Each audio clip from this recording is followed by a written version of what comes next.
You're listening to Random Fit with hosts Wendy Batts and Ken Miller, winner of a Gold Markham Award for Digital Media.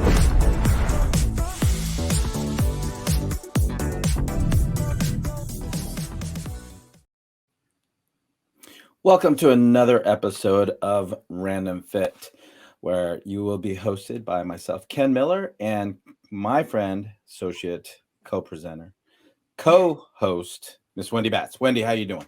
I'm great, Ken. How are you? You know, no complaints. No, well, that's always good, right? It's a good day when that happens. Well, who cares anyway? If you have any, right? We don't need to hear your drama. But today we have returning very special guest joining us, Miss Cat Barefield. Cat is one of our most loved and brought onto our show very often, a registered dietitian. And she's also the VP of .Fit Nutrition Services. And so we're going to bring Cat on today because we're going to talk a little bit about the differences of body composition in relation to weight loss and fat loss and all the fun nutrition components around it. So let's bring her in and get started. Hey guys. Cat.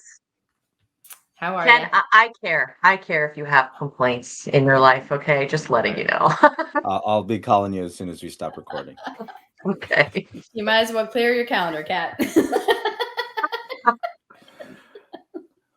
Too funny. Well, I'm always happy and I always feel good when I get to talk to you guys and talk to our audience about nutrition and how to optimize body composition. So shall we dig in? What do you guys want to know?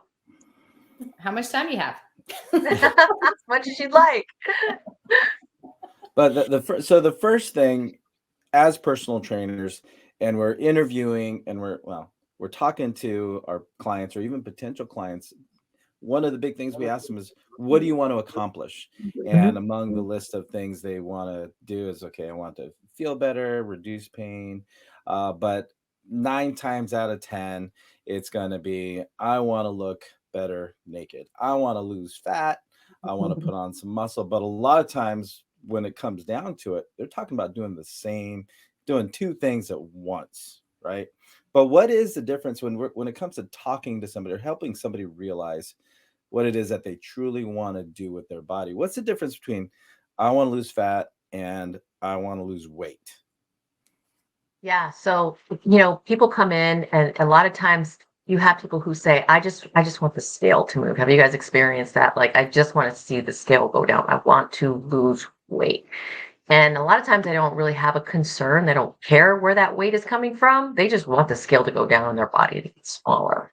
So a lot of it starts with, education and sort of digging deep a little bit more. So are you okay with losing muscle tissue? Are you okay with looking soft, skinny, if you will? I think in the industry, what do they call it? Skinny fat is the term that people use all the time, right? Or would you rather look strong and toned, right? And fit.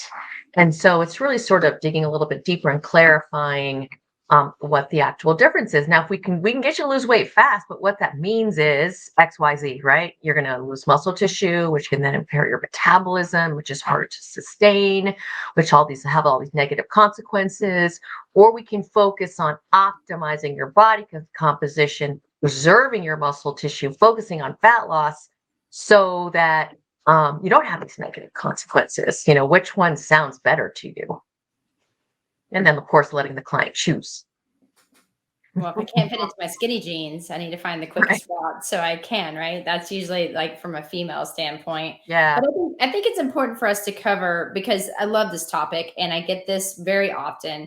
And it is, I want to lose weight and I want to lose fat. And of course, who doesn't, right? We all want to lose fat because, we need fat to live, but they don't want the big belly. It's usually like the women are grabbing the side of their legs and men are grabbing their bellies or wherever they're hosting their fat for the day or in life.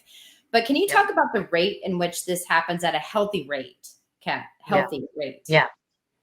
So in general, most people want to aim for about 0.5% to 1% of their body weight per week. Now, there's always exceptions, right? If someone is severely overweight or obese, or to your point, they need to fit in their, dress for a wedding, they have a deadline of some sort, you could go faster. You just don't want to restrict calories for a prolonged period of time. You know that can have negative consequences. So in general, for most people, it's 0.5% to 1% of their body weight per week is a healthy rate of weight loss. What about fat loss? Is there a difference? Yeah, well, so that is the weight loss. They don't really differentiate that in the research, to my knowledge. But so the assumption is that you focus primarily on body fat, and that you do as much as you can to preserve lean mass by resistance training, right? And by getting adequate protein. And I think, to expand on that 0.5%, 0.5 to 1% of body weight, I think that's something that our listeners, whether you're the exercise enthusiast or if you're a personal trainer who's listening to our podcast, one of the things that people will be rushed for time, right? I have a vacation, I have a wedding to get ready for, I'm going to the beach, I have a family photo shoot that I want to look my best in. So understanding that real and reasonable rate of fat loss is so important, because Yeah. you have to manage your expectations, because they say, well, I'm getting married in 6 weeks, what can I do to get down one more size? And you got to say, well, you can be hungry, you can live on the treadmill, and you can smoke cigarettes and drink a bunch of coffee, from now until then, but the sustainability is it's going to be non-existent. So I think Right. it is something that we need to understand. You could do it, but it's not a real and reasonable. It's not a sustainable format. So when you're talking, just for clarification, the 1.5 to 1%, that's if you're going to lose it and in a responsible way to where you're actually incorporating behavior change. You are making those incremental changes from now, throughout the weeks as your body makes those changes. Yes. And it is 0.5% to 1% of body fat a week. We want people to not only be able to lose weight, but to keep it off, right? To your point, incorporating behavioral change. And one of the easiest way to do this is through an example.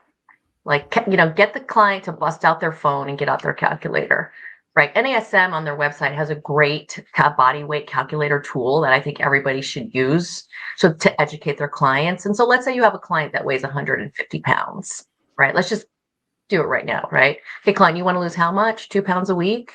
All right. Well, let's just calculate how much your body requires. Let's say the tool says, okay, your body burns around 2,000 calories a day, right? Well, if you want to lose 2 pounds a week, that's it's about 7,000 calories, since the assumption is 1 pound of fat is 3,500 calories, right? That's 7,000 calories a week. Let's divide that into from 7 days a week, right? That's 1,000 calorie deficit a day.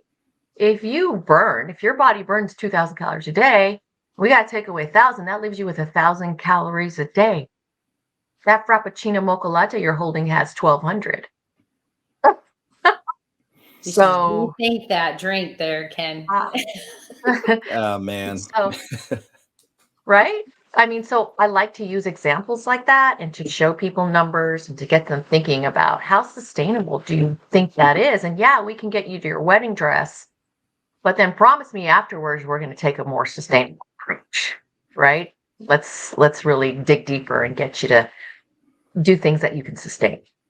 And Kat, I really believe that this is unfortunate, but some of the TV shows that we've seen gives false hope that we can drop all of this weight in a week, and it's very healthy to do so, because we're seeing healthy changes in some of these individuals that really needed to lose weight for health reasons.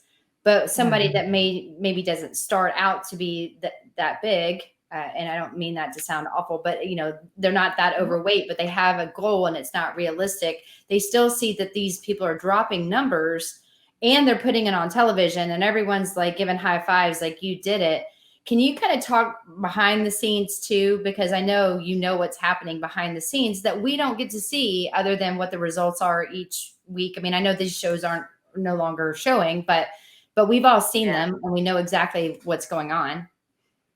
Oh, absolutely. I mean, you wouldn't believe some of the approaches that are taken to sensationalize weight loss, right? It's all about viewership. It's all about getting you to keep tuning in. So they make it as dramatic as possible.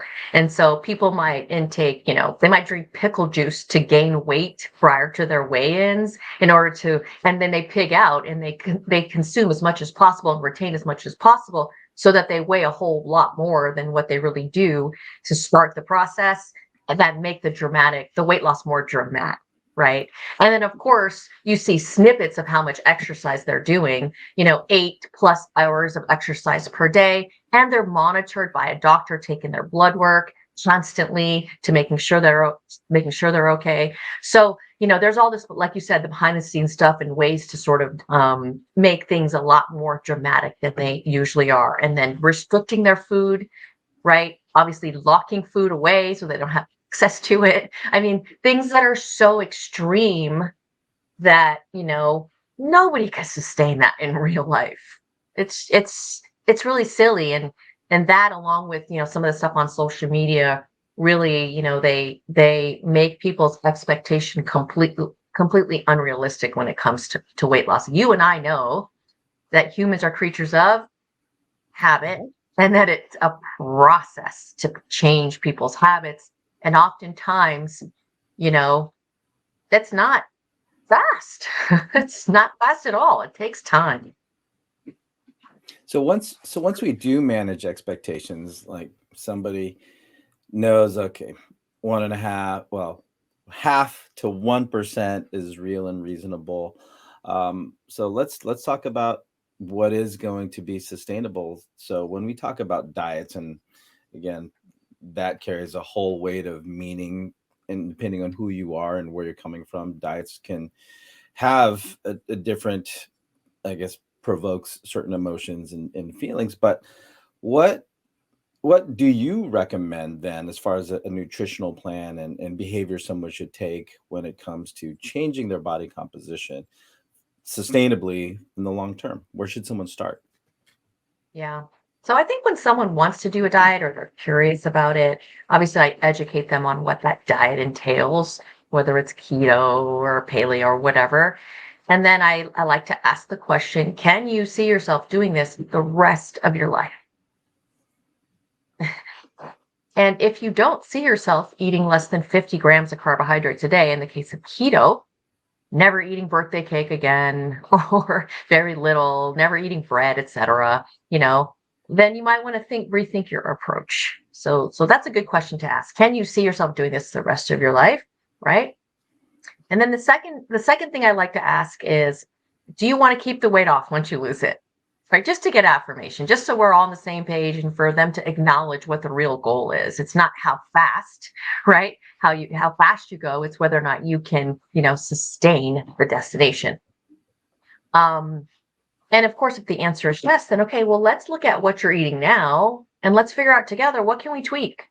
I like the word tweak. It's soft. It's not too, aggressive. What can we tweak to so that you can keep it up for the rest of your life? Things you can see yourself doing. And let's do that together. And that's going to be a process. But once you master some of these new skills and new habits and change your behaviors, but it's not about being on or off a diet, being completely deprived and like miserable, and then gaining all the way back and then more, and then doing it again. I mean, let's get off of the yo-yo diet train, right? And let's do something that'll you can do for the rest of your life, which is a completely individualized approach. And that's where a fitness professional comes in, right? It's that customized approach. So, Kat, with NASM, we have the OPT model, and every 4 to 6 weeks, we reevaluate. We decide if they should progress on to, a different phase of training, because as we know, and we've talked about multiple times, your body starts to adapt to whatever demand we're doing upon it. So from taking that knowledge that we have on the exercise side and now changing, kind of turning the wheels on a nutrition side, once you work as an RD, you sit down with your client, you guys make reasonable goals. How often should an RD or does an RD work with someone to reevaluate the calorie intake? Is it the same type of approach, 4 to 6 weeks, or they stay on that until they hit their goal?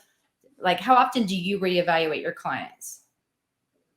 So for me, I ask my clients to track their weight because I do virtual. So mostly weight is used as a tracking tool, as a piece of data, as opposed to a measurement of success or failure, right? So tracking weight over time sort of gives us our averages over time and lets us know if we're on or off track. So it's sort of a continuous thing. Right. And then we tweak as we go. So on a week to week basis, what do we need to change? And it's typically if someone stays the same for around 3 to 4 weeks, we know they've officially hit a plateau because we've tracked over time. It's not just one measurement at the beginning and then 4 weeks later, it's the average over time. And if they hit a plateau, then we would recalculate and reassess and try to, take a different approach at that point.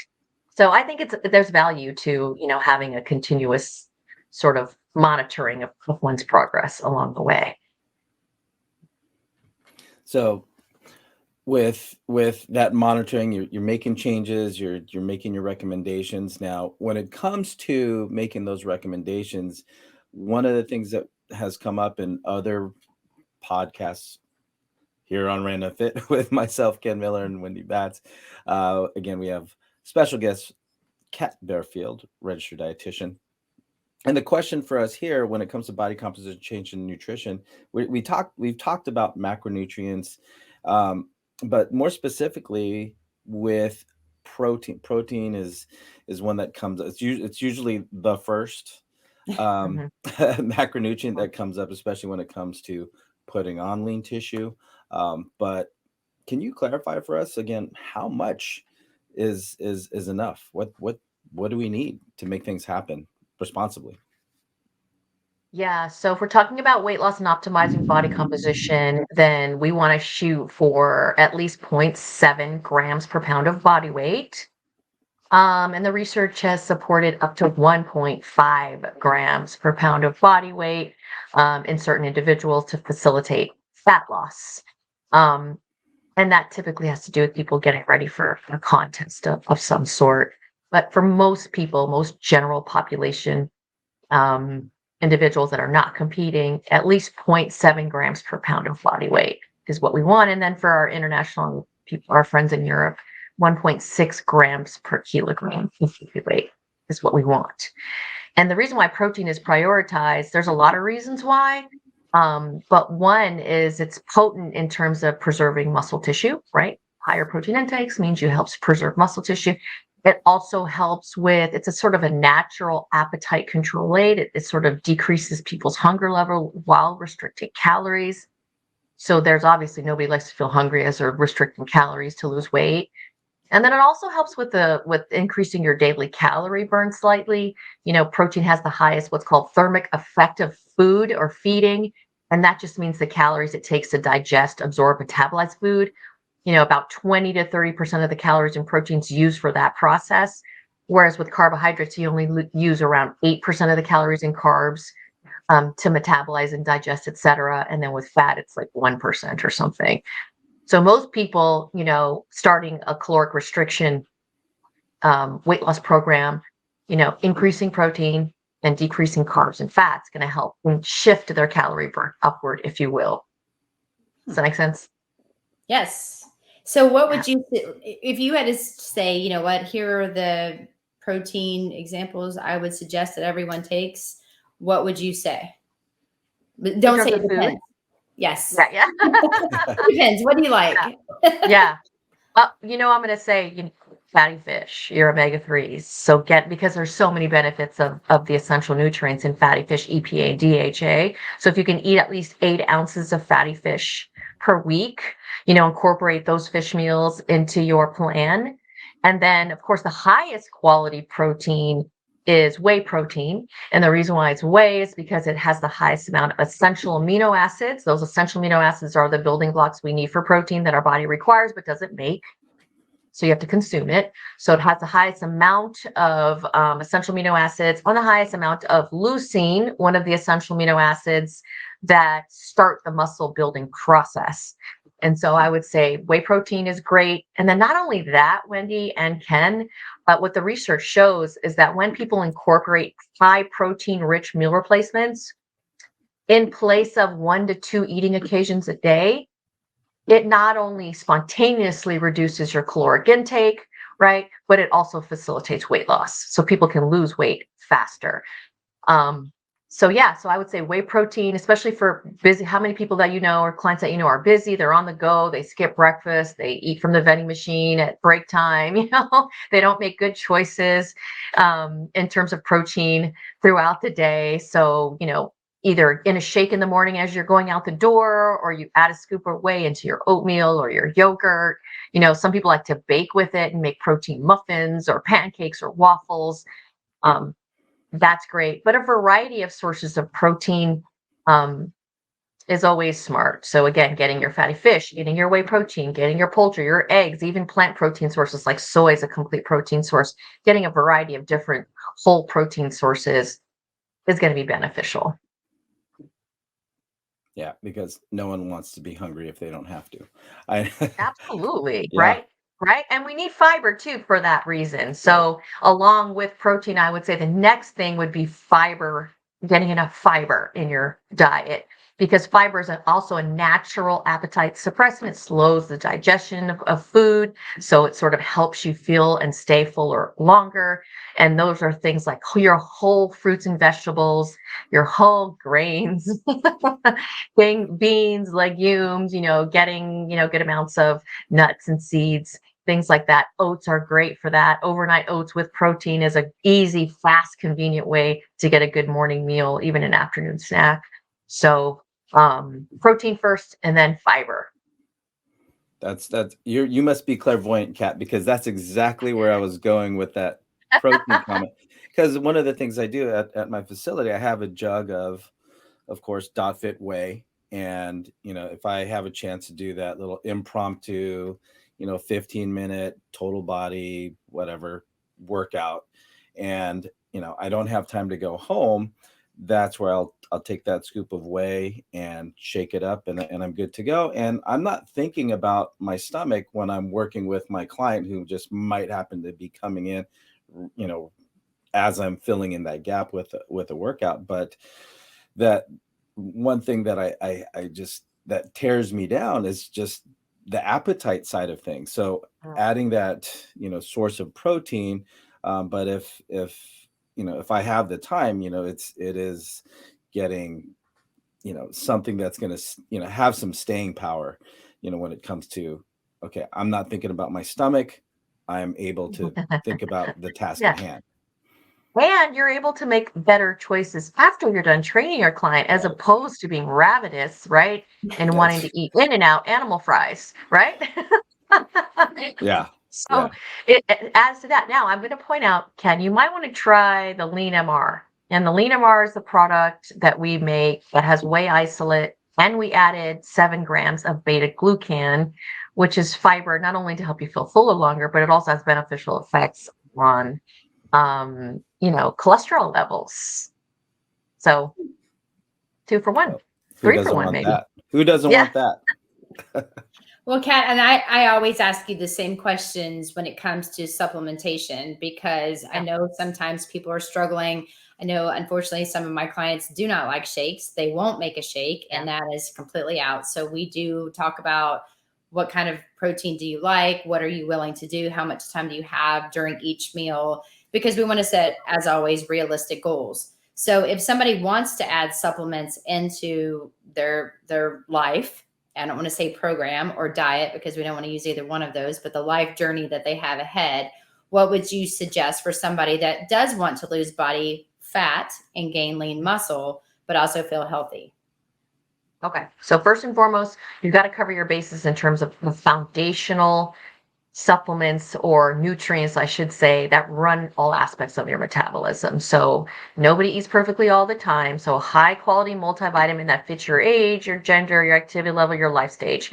Fill all the gaps that run your metabolism and support your health. Okay, so high quality multivitamin. If you're not getting your omega-3s, I can't tell you how important those are to get them from your diet. Plug that gap with a supplement if needed, as well as vitamin D if you don't have optimal levels of vitamin D. Okay, now we got baseline covered. Oh, I didn't mention calcium. You need calcium for your bones. So if you're not getting enough calcium from your diet, fill that gap as well.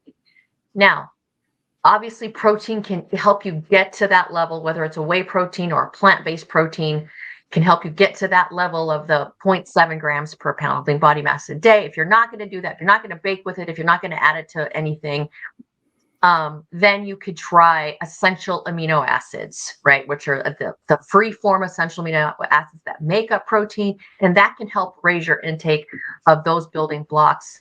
And you can sip those around your workout. They also help with recovery and muscle soreness.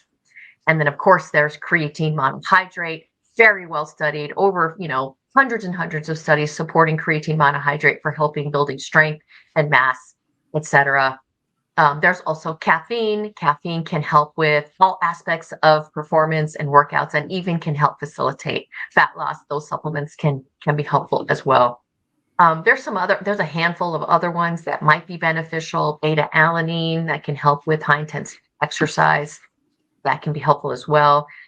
Those are the major players in terms of supplements. There's not a whole ton of, dietary supplements out there that, can make a huge difference. Creatine, I would say, for everybody almost, caffeine in select cases and proper dosages. I put creatine in my coffee. Anyone cares. That's been my new thing. I just started it. You put creatine in your coffee? I do. I do. Just a little scoop. Yeah. Oh, that's cool. Are you getting like 3 to 5 grams of it? Dosage? Whatever the recommendation is. And it's funny because I'm terrible, and I will honestly openly admit this on Random Fit. Myself, Wendy Batts, is terrible with taking my supplements because I literally have to have them out, and it says 1 scoop or 1.5 scoop of this and that. Or if it's not out on the table, which drives me nuts because I'm very type A. I like things very clean. So it has to be out to drive me nuts in order for me to remember to take it. So then I can place it back up. And then every night my husband puts it back out on the table. So he knows I'll look at it and take it before I put it back away. But yes, we've started the whole, this is what we're doing with protein. This is what we're doing. I've never in my life taken creatine. This is the first month I'm trying it. So I'm not trying to, I'm trying to see if it's going to help. Yeah, get ready to bang out those 15 to 20 pull-ups, Wendy. It has nothing to do with that. It's more I'm just trying to survive the day. So regarding supplements, and again, I'm doing the best I can to be consistent with it. But the one that I get questions on, especially with my male clients, Kat, you brought up calcium, and usually calcium is one of those supplements that comes up in the conversation of osteopenia, osteoporosis. How does that affect males? Because it's not a supplement or a component that usually gets brought up with male exercisers. Yeah. Well, osteoporosis is more prevalent in women, mainly because as they age, estrogen decreases. Estrogen is required, for bone building to absorb calcium, etc. So, but males also need more calcium as they age. And if they're not getting it from their diet, then obviously there's going to be a gap there, and it's going to put them at risk for low bone mass, etc. And I think the last time I looked at it, from supplementation for males, I think the recommendation is up to 500 milligrams a day they can supplement because they're getting the rest from their diet. But yeah, it can be beneficial to guys as well. You just like anything, you don't want to consume excessive amounts of any supplement, any nutrient. Well, there you go. Who knew? There you go. So, Kat, with us talking about body composition change and nutrition, what would be the key takeaway that you would want our listeners to walk away with after they listen to this podcast? Yeah. So I would say there's 3 things. Set the rate of weight loss up, right, between 0.5% to 1%. That's the thing, the rate of weight loss in most cases. Prioritize getting your clients' protein levels up to that 0.7 grams, up to 1, gram per day of body weight, and work on those habits and incorporating those protein-rich foods. And then the last one would be you got to resistance train at least 3 times a week. You got to get on a progressive protocol, right, that NASM trainers know how to create. So those are the 3 things. And then use evidence-based supplements. That's 4. So get your foundational And then add in the creatine and the caffeine and maybe some beta alanine and essential amino acids. Add those in sort of to help facilitate the process. And I think it's important to throw in too, if anyone is listening that is an NASM personal trainer, they have access to our pro discount page where you can get all your .fit supplements, which is third party, blind tested, all Correct. natural. Yes. It is what it is. Whatever you see on the label, it is what it is. And so if you haven't looked into that, these supplements are fantastic. I know this isn't about that type of show, but if not, and you're listening in, Fit is an amazing company and they do an exceptional job with supplementation and then just being true to what's on the label. So there you go. There's your pitch. And you didn't even know I was going to throw that out there, right? Well, and that's the thing. And, you guys that want more resources in this area, a lot of traders are hesitant to make any nutrition recommendations because they're not confident. It's not their scope, it's not their knowledge base. So obviously the certified nutrition coach, right, that NASM has put out, that's a great resource. So if you need CEUs, any ways to renew, take that one next and add to your body of knowledge, learn about supplements, learn about more about body composition and nutrition. And get some tools in your bag, additional tools in your bag to be a more impactful fitness professional. There you go. More tools, bigger toolbox, more tools. That's right. We'll take it. So, Kat, hey, thank you so much again, as always, for taking the time out to talk with us on Random Fit. But, it's definitely one of those situations where the feedback that we get regarding you coming on and information that you have to share, it's always on the positive side. So thank you. Thank you. Thanks for having me, guys. Always good to see you. So for those of you listening to us here on Random Fit with Wendy Batts and I, Ken Miller, with our special guest today, Miss Cat Barefield, registered dietitian. Like, follow, subscribe, especially this episode, download, share, let us know if there's anything else you want us to talk about, but especially on the nutrition side, we'll be more than happy to give Kat a little comeback visit here on Random Fit. So until then, everybody, take care and be well.